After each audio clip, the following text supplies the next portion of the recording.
안녕하세요 여러분, 나합격 우쌤의 환경공학 시간입니다. 이번 영상은 나합격 수질환경기사 필기 기출문제를 풀어보도록 할텐데 2018년 2회차를 풀어보도록 하겠습니다. 자, 그럼 문제 보도록 할게요. 자, 1번 문제입니다. 유기화합물에 대한 설명으로 옳지 않은 것은, 자, 1번 유기화합물들은 일반적으로 녹는 점과 끓는 점이 낫다. 자, 맞는 보기. 2번 유기화합물들은 하나의 분자식에 대해서 여러 종류의 화합물이 존재할 수 있고요. 3번 유기화합물은 대체로 이온 반응보다는 분자 반응을 하기 때문에 반응 속도가 느립니다. 따라서 답은 3번이 됩니다. 다음 문제 보도록 할게요. 2번 문제. 자, 이번 문제를 풀기 위해서는 네모가 필요하죠. 문제를 풀어야 되기 때문에. 자, 이때는 어떤 공식을 사용하게 되냐면 임계시간을 사용하게 됩니다. 자, 임계시간 TC는 어떤 식으로 구할 수 있냐면 임계시간 TC는 K1 탈산소 개수 곱하기 자정개수 마이너스 1분의 1, 그 다음에 로그, 그 다음에 자정상수 F, 그 다음에 1 마이너스 다시 자정상수 마이너스 1, 그 다음에 L0분의 D0라고 구할 수가 있습니다. 자, 그럼 하나씩 구해보도록 하면 첫 번째 자정개수 F 먼저 구해보도록 할게요. 자, 자정상수는 어떻게 구할 수 있냐면 탈산소 개수분의 제폭기 개수로 구할 수가 있습니다. 따라서 0.1분의 0.2이기 때문에 2라는 자정개수 값을 구할 수가 있고, 자, 두 번째 D0를 구해야 됩니다. 자, D0는 초기 DO 부족 농도라고 볼 수 있는데, 자, 이때는 포화 농도인 DS, 포화 농도에서 혼합된 DO 농도를 빼서 구할 수가 있습니다. 자, 이때 혼합된 DO 농도는 어떻게 구할 수 있냐면 DO 농도는 혼합식을 이용해서 계산할 수가 있어요. 따라서 계산을 해보게 되면 Q1 플러스 Q2, 그 다음에 D1 Q1 플러스 D2 Q2로 계산할 수가 있습니다. 자, 그러면 계산을 한번 해보도록 하면 이때 Q1은 도시로 보겠습니다. 1번은 도시, 자, 2번은 하수로 보겠습니다. 자, 1번 도시의 유량은 1, 그 다음에 2번 하수의 유량은 6이기 때문에 6을 더해줍니다. 자, 그 다음에 도시에서의 DO는 0이기 때문에 0 곱하기 1은 0이죠. 그다음 더하기, 이때 하수의 DO 농도를 보니까 9점이라고 나와 있습니다. 따라서 9점이 곱하기 6을 하게 되면 어떤 값이 나오냐 하면 7점 8857 mg per 리터라는 농도가 나오게 됩니다. 따라서 이때 D0를 구하게 되면 포화 농도는 몇이냐면 포화 농도는 9점이라고 나와 있죠. 자, 9.2 빼기 7.8857을 하게 되면 이때는 어떤 값이 나오냐면 1.3143 mg per 리터가 나오게 됩니다. 자, 그 다음 세 번째 L0를 구하는데 L0는 무엇이냐면 혼합된 BODU의 농도입니다. 자, 그러면 마찬가지로 혼합식을 이용해서 계산을 해보도록 할게요. 자, 이때 마찬가지로 유량은 1 플러스 6이라고 볼 수 있고, 첫 번째 BODU, 자, 이것은 아래 첨차로 써야 됩니다. 따라서 200 곱하기 1 더하기, 자, 하수에서의 BODU는 이것도 마찬가지로 아래 첨자, 그 다음에 1 곱하기 6으로 계산을 하게 되죠. 따라서 이렇게 혼합의 BODU 농도를 구하게 되면 29.4286 mg per 리터라는 값이 나오게 됩니다. 자, 그럼 우리는 모든 인자들을 구했기 때문에 그대로 대입만 해주면 되죠. 자, 그럼 TC를 구하게 되면 TC는 0.1분의 2-1, 그 다음 분의 1, 그 다음에 로그, 그 다음에 F에는 2, 그 다음에 1 마이너스 2-1, 그 다음에 L0는 무슨 값이냐면 29.4286 분의 7.8857을 하게 되면 TC의 값은 무슨 값이 나오냐면 2.8119 데이라는 값이 나오게 됩니다. 자, 그럼 최종적으로 구해야 될 것은 흘러간 거리를 구하는 것입니다. 그러니까 흘러간 거리는 어떤 걸로 구할 수 있냐면 유속에다가 시간을 곱해주면 됩니다. 따라서 그럼 그대로 계산을 하기 위해서 밑줄을 하나 긋고 계산을 한번 해보도록 할게요. 자, 그러면 유속은 몇이냐면 3.6 km/h인데 이때 흘러간 거리는 2.8119 데이입니다. 자, 우린 흘러간 거리가 킬로미터로 계산하는 것이기 때문에 데이와 아워만 소거시켜주면 돼서 하루는 24시간으로 계산을 하게 되면 값은 무슨 값이 나오냐면 242.95km라는 값이 나오게 되죠. 따라서 답은 1번이 됩니다. 자, 이렇게 임계 시간을 이용해서 흘러간 거리를 구하는 것은 자주 출제되진 않지만 간혹 출제되기 때문에 이 식의 의미를 정확히 파악해서 암기하시는 게 중요한 포인트였습니다. 자, 그럼 다음 문제 6번 문제를 풀어보도록 할게요. 자, 6번 문제 보도록 하겠습니다. 자, 모노드식에 의한 세포의 비중식 개수 구하는 방법은 이것도 마찬가지로 공식을 외워야 되죠. 자, 어떤 공식을 외워야 하냐면 뮤는 뮤맥스 곱하기 ks분의 s 플러스 s분의 s라고 구할 수 있습니다. 자, 이때 뮤맥스 값은 세포의 최대 비중식 개수이고 이때 s는 제한 계질 농도, 그 다음에 ks는 반포화 농도입니다. 따라서 그대로 대입만 해주시면 돼요. 자, 뮤맥스는 0.35라는 값이고, 자, ks는 30입니다. 30, 그다음 더하기 s는 100, 그리고 100을 대입하게 되면 계산기에 그대로 입력을 하게 되면 0.27, 27에 9의 마이너스 1제곱이 됩니다. 따라서 답은 1번이 된다는 거. 자, 이 공식은 중요하기 때문에 반드시 암기를 해주셔야 됩니다. 자, 그러면 15번 문제 보도록 할게요. 생물학적 질화 중에서 아질산화에 관한 설명으로 옳지 않은 것은 보겠습니다. 자, 아질산화와 질산화에 대한 문제는 잘 출제되기 때문에 한번 보도록 할게요. 자, 반응 속도가 매우 빠르다라고 되어 있는데 생물학적 질화 중 아질산화의 반응 속도는 질산화에 비해서 느립니다. 따라서 반응 속도가 매우 빠르다는 건 잘못된 보기죠. 자, 이때 아질산화는 독립 영양성 세균을 사용하며 에너지원은 화학 에너지를 사용하게 되고 그 다음에 산소가 필요한 반응이다. 자, 질산화를 보게 되면 NH3가 분해되어서 어떻게 되냐면 아질산, 그 다음에 질산으로 바뀌게 되죠. 자, 이때 각각에 작용하는 미생물도 반드시 암기를 해주시는 게 중요합니다. 미생물에 대한 문제도 자주 나오기 때문에 반드시 암기를 할 것. 그 다음에 넘어가도록 할게요. 자, 18번 바다에서 생성되는 적조 현상에 대한 문제입니다. 자, 적조 현상에 대한 문제는 많이 출제가 되죠. 자, 지금 1번부터 보도록 하겠습니다. 적조 조류의 독소에 의한 어패류의 피해가 발생하게 되고 2번 해수 중 용존산소의 결핍으로 인한 어패류의 피해가 발생합니다. 왜냐하면 적조 현상은 조류가 너무 급증해서 용존산소를 소모하기 때문에 어패류의 피해가 발생하게 되죠. 자, 세 번째, 갈수기 해수의 염소량이 높아지게 되면 조류들은 살 수 없기 때문에 오히려 적조 현상이 해결이 됩니다. 따라서 답은 3번이 되겠네요. 자, 염소량이 높아지게 되면 조류는 죽게 돼서 적조 현상이 해결이 됩니다. 자, 그럼 다음 문제 보도록 하겠습니다. 자, 22번 문제. 자, 유속에 관한 문제가 나왔네요. 자, 유속에 관한 문제가 나올 때는 이런 식으로 암기를 했었습니다. 자, 표를 먼저 그려보도록 할게요. 표를 하나, 둘, 그 다음에 칸을 나눠보도록 할게요. 하나, 둘, 셋.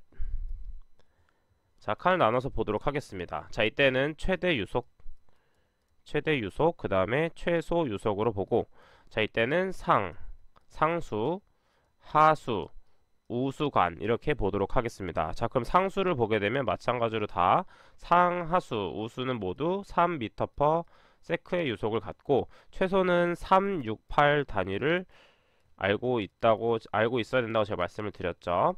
자, 그렇기 때문에 오수관로는 하수관에 포함이 됩니다. 따라서 최대 유속은 3m가 되고 최소 유속은 0.6이 되죠. 따라서 답은 3번. 이 표는 정말 중요하다고 제가 말씀을 드렸습니다. 반드시 암기할 것. 자, 그 다음에 25번 문제. 자, 비교 회전도 문제가 나왔습니다. 자, 이것도 가볍게 한번 표를 그려서 한번 표시를 해보도록 할게요. 자, 칸은 어떤 식으로 나누냐면 4칸과 4칸으로 나눠서 한번 보도록 하겠습니다. 자, 그럼 여기를 나누고 그 다음에 여기도 나눠서 보도록 할게요. 이렇게 하나, 둘, 셋. 그 다음에 점선으로 세 구간으로 나누겠습니다. 하나, 둘. 자, 그래서 표를 그려서 보도록 할게요. 자, 처음에는 원심 펌프, 원심. 자, 그 다음에는 충류 펌프. 그 다음은 사류 펌프로 보겠습니다. 자, 그 다음에 여기는 전향정. 자, 그 다음에 여기는 펌프의 구경. 자, 여기는 비교 회전도. 자, 원심 펌프의 전향정은 4 이상. 그 다음에 충류 펌프는 5 이하. 그 다음 사료 펌프는 3에서 12이다. 자, 그다음 구경은 80 이상. 그 다음에 충류는 400 이상. 그 다음에 사료도 마찬가지로 400 이상이 됩니다. 자, 비교 회전도는 100에서 750 정도. 자, 충류 펌프는 1100에서 2000 정도가 되며, 그 다음에 사료 펌프는 700에서 1200 정도 됩니다. 자, 지금 보게 되면 700에서 1200 정도 되는 것은 사료 펌프에 해당되죠. 자, 이 표도 중요하기 때문에 반드시 암기를 해주셔야 됩니다. 암기할 것 중요합니다. 중요해요. 자, 계속해서 다음 문제 보도록 하겠습니다. 27번 문제입니다. 자, 27번 문제 매닝의 유속 공식 앞에서도 한번 했지만 중요하기 때문에 한 번 더 풀어보도록 하겠습니다. 자, 매닝의 유속 공식은 반드시 암기를 해줘야 되는데, 매닝의 유속 공식은 조도계수분의 1 곱하기 동수경사 곱하기 경심인데, 이때 지수는 2분의 1, 그 다음에 3분의 2 이렇게 됐었죠. 자, 지금 주어진 것들 중에는 조도계수와 동수경사는 바로 대입할 수 있지만 경심은 바로 대입할 수 없습니다. 따라서 경심 R은 어떻게 구할 수 있냐면, 관지름, 즉 원형관일 때는 4분의 D로 계산할 수가 있죠. 따라서 R은 4분의 250mm인데, 자, 이것을 미터 단위로 환산해서 계산을 하게 되면 0.0625 미터라는 값이 나오게 됩니다.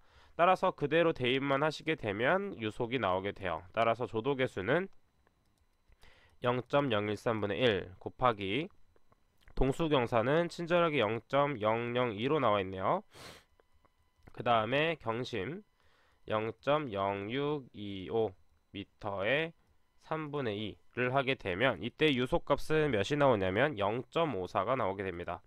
54 미터 퍼 세크가 나옵니다. 따라서 답은 2번이 된다는 거. 다음 문제 풀어보도록 할게요. 자, 합리식 적용하는 문제가 또 나왔습니다. 자, 이거는 여러분들이 어려워하기 때문에 다시 한번 같이 풀어보도록 할게요. 자, 그럼 먼저 합리식은 어떻게 풀 수 있냐면, 합리식 Q는 C, I, A로 계산을 많이 했습니다. 자, 그러면 지금 C는 주어져 있고 A도 주어져 있기 때문에 I 값만 먼저 풀어주는 게 중요해요. 자, 그럼 I는 주어진 게 T 플러스 15분의 3660을 이용해서 계산하는데, 자, 이때 t 값을 구하는 게 중요하다고 제가 말씀을 드렸습니다. 자, 이때 t는 유달 시간이라고 해서 유하 시간, 유입 시간 더하기 유하 시간으로 계산할 수 있으며, 이때 대입하는 단위는 미니트 단위를 대입하시는 게 중요합니다. 자, 그럼 유입 시간은 주어져 있기 때문에 6분이고 6분. 그리고 유하 시간은 어떻게 구한다고 했냐면, 관내의 유속과 길이를 이용해서 계산한다고 했습니다. 자, 그래서 계산을 한번 해보면 관 길이 600m를 이제 바꿔주는 것이죠. 따라서 1m per sec로 바꿀 수 있고, 우리는 분 단위로 바꿔줘야 되기 때문에 1분은 60초입니다. 그렇죠. 자, 그래서 계산을 하게 되면 t값은 어떤 값이 나오냐면, t값은 16분이 나오게 되죠. 16분. 그리고 이 16을 그대로 t에 대입하게 되면 I 값은 어떤 값이 나오냐면 118.0645 mm per hour라는 값이 나오게 됩니다. 자, 그러면 이때 단위를 다 바꿔서 대입을 하게 될 건데, 어떻게 단위를 바꿔줄 거냐면, 자, 이때 I 값은 어떻게 바꿔줄 거냐면, I는 단위에 맞춰서 세크 단위로 바꿔주겠습니다. 자, 이게 전환을 어떤 식으로 할 거냐면 밀리미터 퍼 세크 단위로 한번 전환을 해볼게요. 자, 그러면 118.0645 밀리미터 퍼 아워에 어떤 걸 곱해주면 되냐면 1시간은 3600초입니다. 자, 그래서 계산을 하게 되면 어떤 값이 나오냐면 0.0328 밀리미터 퍼 세크라는 단위가 나오게 돼요. 자, 그럼 이제 단위를 이용해서 단위를 소거하면서 한번 계산을 해보겠습니다. 따라서 유량 Q 미터 세제곱 퍼 세크의 단위를 한번 풀어보도록 할게요. 자, 이때는 길기 때문에 줄을 하나 추가해서 계산을 해보도록 하겠습니다. 자, 그럼 먼저 대입해야 될 것은 유출계수이기 때문에 0.65를 대입하고, 그 다음에 I 값은 0.0328 밀리미터 per sec가 되고, 그 다음에 단면적은 2.0km입니다. 킬로미터 제곱. 자, 그럼 단위 환산을 해주게 되면 밀리미터를 미터로 바꾸기 위해서는 10의 세제곱 밀리미터는 미터가 되고, 자, 킬로미터 1km는 10의 1km는 10의 세제곱 미터입니다. 하지만 지금 킬로미터는 제곱 단위이기 때문에 전체를 제곱시켜주면 10의 세제곱은 10의 6제곱이 되고 미터는 미터 제곱이 돼서 소거를 한번 해보도록 할게요. 자, 그러면 밀리미터와 밀리미터 소거되고 킬로미터와 킬로미터 소거, 그 다음에 미터와 미터다 미터, 지금 미터는 소거되지 않죠. 그래서 그대로 계산하게 되면 어떤 값이 나오냐면, 자, 어떤 값이 나오냐면 42.64m 세제곱 per sec라는 값이 나오게 됩니다. 따라서 답은 3번이 되겠네요. 자, 다음 문제 보도록 하겠습니다. 35번 문제. 자, 비교 회전도 문제 또 나왔네요. 자, 이거 중요하죠. 비교 회전도는 어떻게 구할 수 있냐면, 자, 이것도 이제 지수 부분을 잘 생각을 해주셔야 됩니다. 자, 비교 회전도를 어떻게 구할 수 있냐면, 비교 회전도 S는 회전수 곱하기 전향정분의 유량으로 볼 수 있고, 자, 이때는 1, 2, 3, 4로 대입을 해주시면 됩니다. 자, 이때는 단위가 다 맞춰져 있기 때문에 분 단위로 통일하는 게 정말 중요해요. 따라서 값을 그대로 대입하면 1500 RPM 곱하기 전향정은 미터인지 확인해서 미터가 맞다면 그대로 대입. 자, 이때 유량은 미터와 분 단위가 맞다면 그대로 대입. 그럼 300을 그대로 대입해서 값을 구하게 되면 이때는 606.15회 per minute가 나오게 됩니다. 따라서 답은 3번이 됩니다. 자, 다음 문제 보도록 할게요. 자, 40번 문제입니다. 지하수의 취수 지점의 선정에 관한 설명 중 틀린 것은 보도록 할게요. 자, 연해부의 경우에는 해수의 영향을 받지 않아야 됩니다. 당연한 얘기죠. 왜냐하면 해수의 영향을 받게 되면 염분 농도가 높기 때문에 사람이 먹게 되면 삼투압 때문에 먹을 수가 없습니다. 자, 그럼 두 번째, 얕은 우물인 경우에는 오염원으로부터 5m가 아닌 15m 이상 떨어져서 장래에도 오염의 영향을 받지 않는 지점이어야 됩니다. 따라서 답은 2번이 되겠네요. 자, 계속해서 다음 문제 41번 문제입니다. 하수 처리 방식 중 회전 원판법에 관한 설명으로 가장 거리가 먼 것은 나와 있네요. 자, 1번 활성 슬러지법에 비해서 2차 침전지에서 미세한 SS가 유출되기 쉽고 처리수의 투명도가 나쁜 단점이 있습니다. 자, 그 다음에 2번 운전관리상 조작이 간단한 편이다 돼 있네요. 자, 간단한 편이고, 자, 3번 질산화가 거의 발생되지 않으며 했는데, 자, 회전 원판법은 원판을 이용해서 처리하는 것입니다. 자, 그래서 원판을 이렇게 있다 치면 이 부분을 이제 물이라고 볼게요. 자, 이렇게 물이 차 있으면 이렇게 어느 정도 잠긴 상태에서 회전을 계속하면서 처리가 됩니다. 자, 그러면은 이쪽에 올라올 때는 처리되기 때문에 CO2를 끌고 올라오고, 위에서는 공기를 섭취해서 내려오기 때문에 질산화가 자주 발생합니다. 따라서 질산화가 거의 발생하지 않는 것이 아니라 질산화가 잘 발생한다라는 걸 알고 계시면 됩니다. 자, 그 다음 네 번째, 소비 전력량이 소규모 처리 시설에는 표준활성 슬러지법에 비하여 적은 편이다. 자, 활성 슬러지법에 비해서는 부착 생물막법이 동력 소모는 적은 편입니다. 왜냐하면 표준 활성 슬러지법에서는 폭기를 해줘야 되기 때문에 동력 소모가 어마어마하죠. 자, 그리고 회전 원파법과 같이 비교해야 될 거는 살수여상법. 살수여상법도 같이 공부를 꼭 해주셔서 장단점을 정리해 주시는 게 중요한 포인트였습니다. 자, 그 다음에 48번 문제 배워보도록 할게요. 자, 계산 문제이기 때문에 이것도 마찬가지로 네모 표시를 해서 풀어보도록 하겠습니다. 자, 지금 보게 되면 총 잔류 염소 농도를 3.05mg/L에서 1.0mg/L로 타렴시키기 위해 유량 4350m 세제곱/day인 물에 가해주는 아황산염의 양은 얼마인가? 자, 이때 중요한 부분은 반응식 CL2와 SO3 2-의 반응은 1대1로 반응합니다. 자, 그럼 보게 되면 CL은 71이라는 분자량을 갖고 SO3 2-는 80이라는 분자량을 갖게 되죠. 자, 이때 CL2의 발생량 발생량을 안다면 우리는 아황산염의 양을 구할 수가 있어요. 따라서 우리는 Cl2의 발생량부터 구해보도록 하겠습니다. 자, 그러면 발생량 kg per day로 이용해서 계산을 해보도록 하겠습니다. 자, 그럼 보게 되면 농도를 3.05에서 1.0으로 바꿔주는 것이기 때문에 우리가 처리해야 될 것은 2.05mg per L입니다.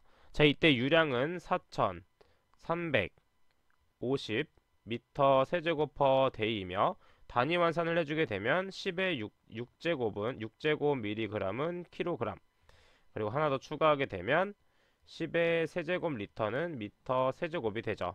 따라서 이때 Cl2의 발생량을 계산하게 되면 8.9175 kg per day가 됩니다.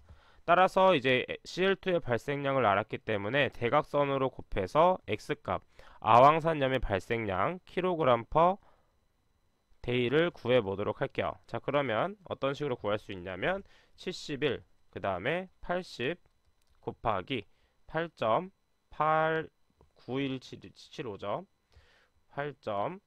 8.9175를 대입해서 계산을 하게 되면 어떤 값이 나오냐면 10 kg per day라는 값이 나오게 됩니다. 따라서 답은 3번. 자, 이때 포인트는 1대1로 반응한다는 거, 그 다음에 염소 발생량을 kg per day로 바꾸는 게 포인트였습니다. 자, 계속해서 풀어보도록 할게요. 자, 비중 문제 나왔습니다. 앞에서도 한번 해봤기 때문에 비중에 관련된 식을 생각하면서 한번 풀어보도록 할게요. 자, 지금 주어진 것은 무엇이냐면 슬러지의 함수율 W가 나와 있고 고형물 중에 무기성 고형물질 TS, FS는 30%, 그 다음에 유기성 FS의 물질 FS는 70%가 있습니다. 자, 이때 유기성 고형물질, 즉 VS의 비중은 1.1, 고형물질의 비중은 FS는 2.2일 때 슬러지의 비중을 구해보도록 할게요. 자, 그럼 슬러지의 비중을 구하기 전에 먼저 토탈 슬러지의 비중을 먼저 구해보도록 하겠습니다. 토탈 슬러지의 비중. 자, 100이라고 본다면 어떻게 계산할 수 있냐면 비중 혹은 밀도를 대입하시면 됩니다. 자, VS 그 다음에 VS의 함유량 더하기 그 다음에 무기성 고형물의 밀도 혹은 비중, 그 다음에 무기성 고형물의 함유량, 이렇게 계산을 하면 됩니다. 자, 그럼 그대로 대입하게 되면 이때 비중이 몇이냐면 1.1, 그 다음에 70%가 존재하기 때문에 70, 그 다음 더하기, 그 다음에 2.2, 그 다음에 30을 하게 되면 로 TS는 비중 혹은 밀도는 몇이 나오냐면 계산을 해보면 1.2941이라는 값이 나오게 됩니다. 자, 그럼 최종적으로 어떤 걸 또 구해봐야 되냐면 슬러지에 대한 밀도 혹은 비중을 구해야 되기 때문에 100으로 놓고 보게 된다면 먼저 물에 대한 비중과 물에 대한 퍼센트, 그 다음에 TS에 대한 밀도 혹은 비중과 퍼센트 TS. 자, 그럼 그대로 대입하게 되면 물의 밀도 혹은 비중은 1이기 때문에 1분의 함수율이 80%이기 때문에 80 더하기 그 다음에 밀도는 1.2941, 밀도 혹은 비중은 1.2941이고 그 다음 퍼센트인 20을 넣어서 슬러지의 비중 혹은 밀도를 구하게 되면 1.047이 나오게 됩니다. 따라서 답은 4번이 되겠네요.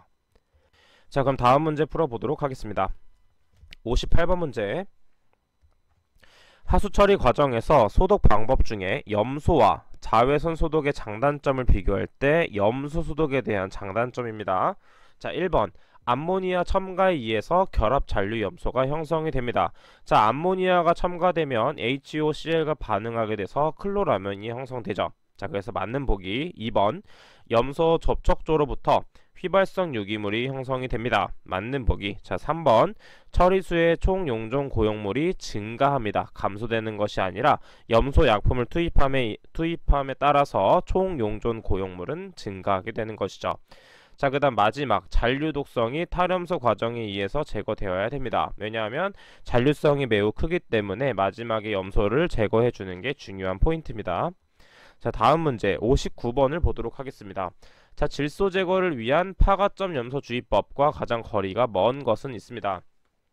자, 파가점 염소 주의법은 염소 소독을 함에 있어서 질소를 제거할 수 있는 방법 중 하나인데, 자, 이것을 보게 되면 1번 파가점 적절한 운전으로 모든 암모니아성 질소의 산화가 가능하죠. 자, 그 다음에 시설비가 낮고 기존 시설의 적용이 용이합니다. 자, 시설비는 낮지만 처리할 때 약품 비용이 많이 듭니다. 자, 참고로 약품 비용이 많이 소모가 됩니다. 자, 그 다음 3번 수생생물에 독성을 끼치는 잔류 염소 농도가 높아지게 되죠. 당연한 얘기고, 그 다음 네 번째 독성 물질과 온도에 민감한 게 아니라 이것은 pH에 엄청 민감합니다. 자, 그래서 염소 제거에서는 pH가 낮을수록 pH가 4 부근에서는 HOCl이 많이 발생되고 pH가 9에서 한 8에서 10 정도에서는 차염소산 이온이 많이 발생하게 됩니다. 참고적으로 차염소산 이온은 차염소산보다 80배 살균력이 작죠. 즉 80배 큰 게 차염소산이다 라고 생각을 해주시면 됩니다. 따라서 pH가 낮을수록 차염소산이 많아서 처리가 가능한 것이죠. 따라서 답은 4번이 됩니다. 자, 63번 문제는 단순한 계산 문제이기 때문에 한번 차분하게 한번 같이 풀어보도록 하겠습니다. 자, 네모 박스를 치고 계산해 보도록 할게요. 자, 지금 0.1mg per ml의 농도의 암모니아성 질소의 표준 원액을 1리터 제조하고자 할 때 NH4Cl의 양은 얼만큼 투입해야 되는가? 자, 이때 먼저 알아야 될 것은 반응비를 먼저 알고 계셔야 됩니다. 자, 우리는 NH4Cl을 이용해서 만들 거기 때문에 NH4Cl당 NH3N은 얼만큼 발생하냐면 1대1로 반응합니다. 자, 이때 NH4Cl은 분자량은 53.5이며 이때 질소 단위의 원자량이기 때문에 14에 대한 비율을 해주면 됩니다. 따라서 얼마큼 넣을지는 x, 그 다음에 농도는 0.1로 주어졌기 때문에 대입을 해서 x 값을 구하게 되면 382.1mg per L가 나오게 됩니다.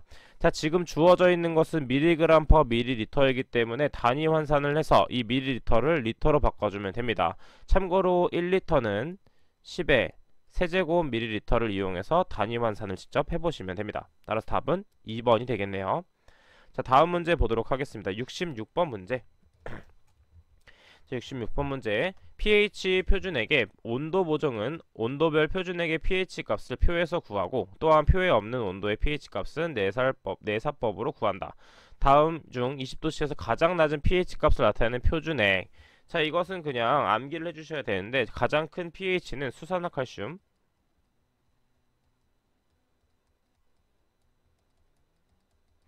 자, 그 다음 pH는 탄산염, 자, 그 다음은 붕산염, 그 다음은 인산염, 자, 그 다음에 프탈산염, 그 다음 마지막에 수산염입니다. 자, 이것은 반드시 암기를 해주셔야 돼요. 따라서 pH 값, 가장 낮은 pH 값을 나타내는 것은 수산염이 없기 때문에 프탈산염이 답이 됩니다. 따라서 답은 2번이 되겠네요. 다음 문제. 자, 73번 문제도 계산 문제지만 간단한 문제입니다. 같이 한번 풀어보도록 할게요. 자, 흡광도는 어떻게 구했냐면 이 식을 이용해서 구했습니다. 흡광도 A는 로그 투과도 분의 1로 구할 수가 있었어요. 자, 투과도는 어떻게 제가 설명을 드렸냐면, 자, 이렇게 보게 되면 처음에 들어오는 입사광이 있습니다. I0. 그 다음에 통과하는 IT가 있죠. 자, 이때 T는 어떻게 구할 수 있냐면 T는 입사광분의 투과된 것을 볼 수 있습니다. 그래서 얼만큼 통과되었냐, 투과됐다 라고 해서 T값을 이렇게 나타낼 수가 있어요. 자, 그럼 입사된 양을 100이라고 보면 60%가 흡수되었기 때문에 40만큼이 밖으로 투과가 됩니다. 따라서 T값은 0.4가 되는 것이죠. 자, 그래서 흡광도 A는 로그 0.4분의 1을 계산기에 대입하시게 되면 0.4라는 값이 나오게 됩니다. 따라서 답은 3번. 그 다음 문제. 75번 문제 풀어보도록 할게요. 시료를 채취해 얻은 결과가 다음과 같고 시료량이 50ml였을 때 부유 고용물의 농도와 비휘발성 고용물의 농도는 어떻게 구할 수 있을까요? 자, 그러면 계산해 보면 먼저 부유 고용물은 건조만으로도 제거가 건조됐을 때 제거되는 차이로 계산할 수가 있습니다. 자, 그럼 보게 되면 첫 번째 부유 고용물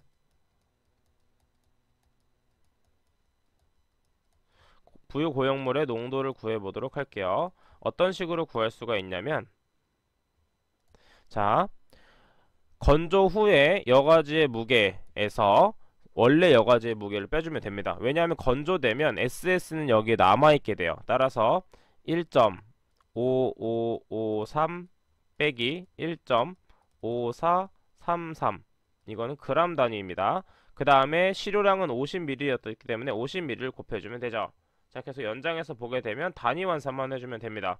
그람은 미리그람으로. 자, 그람은 미리그람이기 때문에 10의 세제곱 미리그람. 그 다음에 리터는 미리리터는 리터로 바꿔야 되기 때문에 10의 3 미리리터 리터로 바꿔주게 되면 이때 값은 어떤 값이 나오게 되냐면 240이라는 값이 나오게 됩니다. 240 미리그람 퍼 리터가 나오게 됩니다. 자, 이때 휘발성 고형물의 농도는 자 550도씨에 소각하고 남은 것을 이용해서 구할 수가 있는데 자, 이것을 어떻게 구할 수 있냐면 남아있는 녀석들은 FS입니다.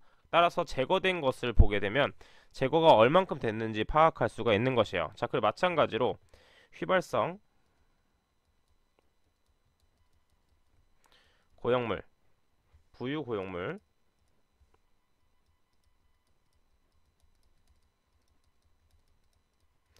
고형물을 계산해 보도록 하겠습니다.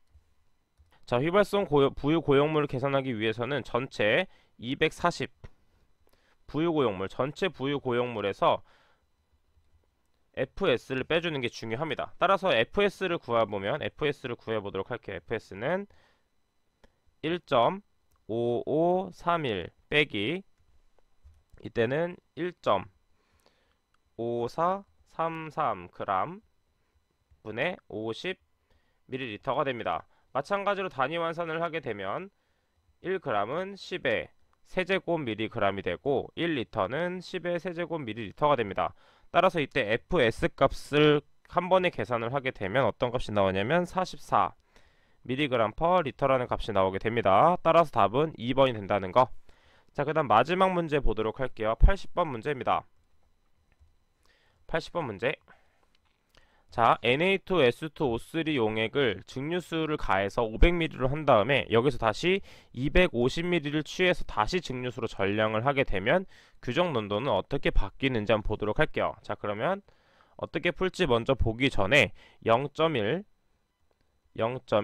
노르말 농도의 Na2S2O3 용액 100ml가 해당하는 가수를 구해보도록 하겠습니다. 자, Na2S2O3에 해당하는 가수를 구해보도록 할게요. 자, 그럼 어떤 식으로 구할 수 있냐면